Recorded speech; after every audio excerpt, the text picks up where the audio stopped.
வேலை திட்டத்தில் வந்து சம்பளம் வர்றது இல்ல. ஆனா வேலைக்கு மட்டும் வேலை மட்டும் வந்து வாங்கிக்கிறாங்க. 100 நாளுங்கிறது வந்து 100 நாளே கிடையாது. 65 நாள், 60 நாள், 50 நாள் மட்டும் போடுறாங்க. 50 நாள் 70 நாள் கொடுப்பாங்க. அப்புறம் அதுல போர்டு வந்தா நிறுத்திடுவாங்க. இப்ப கடைசி எப்ப சம்பளம் வாங்குனீங்க? வாங்கவே இல்லை. கடைசி எப்ப வந்து உங்களுக்கு? ஒரு மாசத்துக்கு முன்னே தான் வந்து.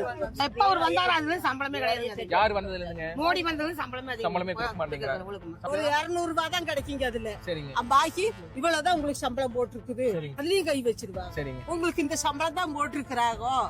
இதுதான் வேணும்னா வாங்க, வேணும்னு போகும். பிஜேபி அரசு வந்ததுக்கு அப்புறம் இந்த மாதிரிதான் இந்த மாதிரி பிரச்சனை நடந்துட்டு இருக்குதுங்க. ஒரு நாள் கண்டிப்பா எங்களுக்கு வேணும்னு சொல்லிட்டு நீங்க எல்லா ஊர்லயும் இருக்கிற உங்க தெரிஞ்சவங்க சொந்தக்காரங்க எல்லாத்தையும் சொல்லிட்டு நீங்க எல்லாரும் சேர்ந்து உரிமையா போராடுங்க. நாங்க உங்களுக்காக, காங்கிரஸ் கட்சி உங்களுக்காக நாங்க கண்டிப்பா நாங்களும்